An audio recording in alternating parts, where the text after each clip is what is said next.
Esta é a questão 3 do nível 4 da prova da UBR de 2020. É uma questão bem interessante porque fala não apenas de atualidades, mas também de história. O título é Indústria 5.0. A próxima revolução industrial visa trazer de volta o toque humano. Aqui fala que está se discutindo a indústria 4.0, é um movimento atual, não só da indústria, mas da automatização como um todo, onde a manufatura, ou seja, a produção de produtos em nível industrial, assumiu o rótulo de inteligente por meio da integração da IoT. IoT seria a abreviatura em inglês de Internet das Coisas. IA, inteligência artificial, sistemas cyberfísicos, nuvem e computação cognitiva. O princípio básico por trás da quarta revolução industrial é que, encadeando máquinas, dispositivos inteligentes e sistemas, os fabricantes estão criando redes inteligentes em toda a cadeia de valor, da matéria-prima até a produção, que podem se controlar mutuamente. Mas os avanços tecnológicos continuam a crescer numa velocidade incrível, tanto que a indústria 5.0 já pode ser vista no horizonte, e que, de acordo com alguns visionários da tecnologia, trará um aumento do toque humano de volta à manufatura.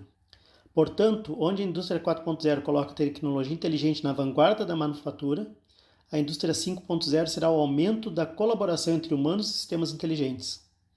Casar os dois fundirá a precisão de alta velocidade da automação industrial com as habilidades de pensamento cognitivas e críticas dos seres humanos. Esse texto essencialmente está falando sobre a questão da atual posição da evolução dos sistemas de fabricação das indústrias, que está, segundo vários analistas, no contexto da chamada indústria 4.0, onde a gente não tem apenas equipamentos que funcionam automático, mas a gente tem também programas que demonstram um certo nível de inteligência e que permitem com que os objetos da indústria, ou seja, os diversos equipamentos, conversem entre si e eles tomem as decisões sobre o que tem que ser feito, se comuniquem para sincronizar as operações e tudo mais.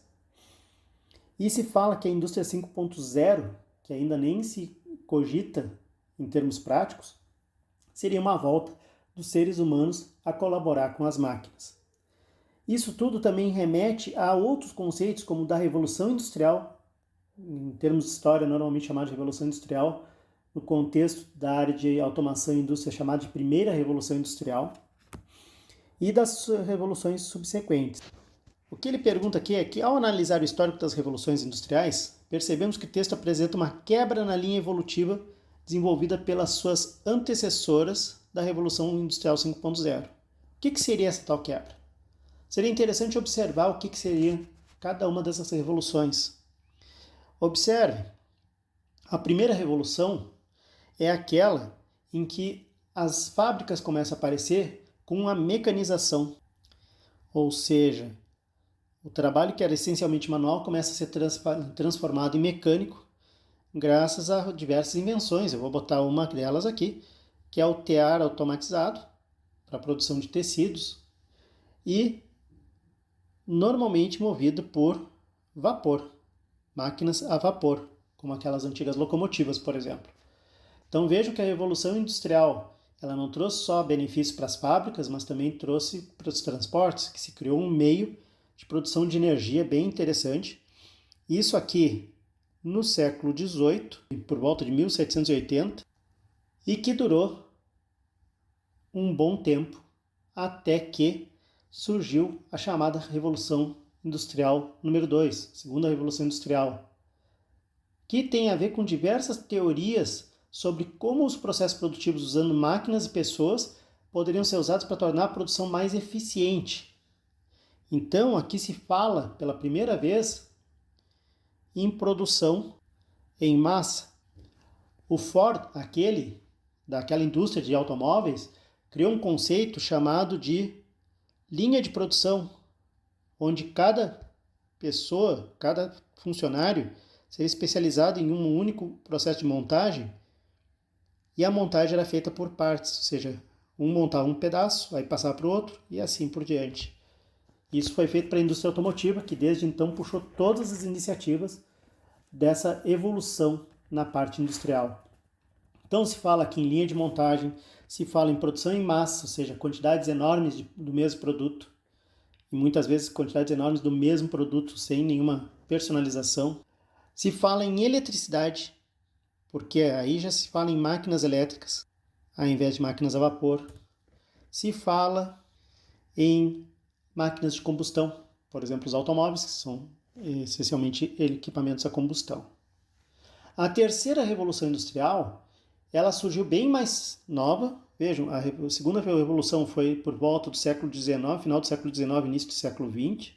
Marca-se por este ano, por volta de 1870 até uns 1930 por aí. E a terceira revolução industrial é tida como aquela em que os equipamentos começaram a funcionar de forma automática, que não precisavam de operadores humanos para colocar em funcionamento. Ou seja, se aproveitou o que a indústria 2.0 trouxe, de equipamentos elétricos principalmente, e com a revolução dos computadores e da eletrônica, se criou a terceira revolução, que tem a ver com a área de automação, robótica, aí usada em larga escala, e eletrônica, que é onde a maioria das empresas que trabalham com tecnologias e com a área de produção hoje, que estão no mercado, está. Isso aqui tem a ver com o final da década de 60. Então vejam que se passou um bom tempo entre uma e outra revolução para as coisas acontecerem. Ainda assim, os equipamentos funcionam de forma automática, mas eles não funcionam de forma totalmente integrada. Ou seja, tem que ter alguém planejando como as coisas vão acontecer.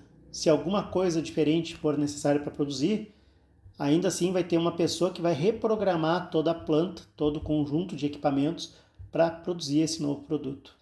O que se fala da indústria 4.0, que seria a quarta revolução industrial, é que a gente vai ter conectividade entre os diversos equipamentos do processo produtivo, inclusive equipamentos externos ao processo produtivo. Isso graças à internet e à sua evolução, que é a internet das coisas, que o nome diz tudo. As coisas são quaisquer dispositivos ou mesmo produtos que vão ter capacidade de se comunicar entre si. E para vocês terem uma noção, existem coisas que vocês nem sabem que se comunicam. Por exemplo, várias lojas hoje utilizam pequenas etiquetas que, se vocês observarem, tem um chip dentro para informar que aquele produto está sendo vendido, que está passando para outra pessoa, sai da fábrica já informando que aquele produto foi produzido em tal data e assim vai. Ou seja, eu tenho como coisa qualquer objeto que tenha capacidade de comunicar seus dados e eventualmente até agir no mundo. Por exemplo, um automóvel hoje é extremamente conectado. Então ele poderia passar por uma praça de pedágio e automaticamente ser cobrado do carro, do veículo, o valor do pedágio. Então esse é o conceito de internet das coisas, e da indústria faz com que os diversos componentes da linha de montagem conversem entre si. Não precisa mais de uma pessoa trocando informação de um com o outro, mas sim eles, junto com outros sistemas de inteligência artificial, planejarem qual seria a melhor saída, o melhor resultado para se produzir o que o usuário, o que o dono da empresa quer. Então, eu tenho a conectividade, eu tenho a internet das coisas, eu tenho a inteligência artificial, que diferencia da indústria 3.0, onde existia automação, mas a automação era definida pelas pessoas. Agora eu tenho a automação e como a automação vai trabalhar vai depender também de programas que são especializados nisso. E o que se fala da 5.0 é que a gente vai ter tudo que a 4.0 tem, só que ao invés do ser humano não estar envolvido mais no processo, ele vai voltar a estar envolvido em cooperação com a máquina. A máquina vai produzir o equipamento, vai produzir o produto com sua elevada qualidade, velocidade, rapidez, e o ser humano vai ajudar nessa montagem, personalizar essa montagem.